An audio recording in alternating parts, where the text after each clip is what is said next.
Guys আজকে আমরা বিশাল ঝোড় জঙ্গল পাড়ি দিয়ে এই আম বাগান পাড়ি দিয়ে আমরা আজকে আমার এক বন্ধুর মোটর সেই মোটর থেকে দিন সে দৈনিক ইনকাম করে 4-5 হাজার মিনিমাম। এবং এই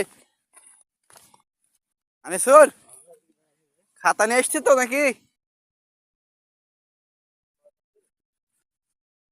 আমাদের বন্ধু সেই ঐতিহাসিক 8,000 টাকা দৈনিক ইনকাম করা মোটর। হ্যাঁ, তো আপনারা মোটরের শব্দ শুনে বুঝতেই পারছেন যে হ্যাঁ আদৌ সম্ভব 8,000 টাকা দৈনিক ইনকাম করা। অবশ্যই সম্ভব। সুতরাং সে সারা কাজ দেওয়া যাক। প্রবেশ করছি। আরে খেপা তো 8,000 টাকা ইনকাম দৈনিক সে মোটর। দেখেন আপনারা, দেখেন 2 বলদ, ওটা বড় বলদ।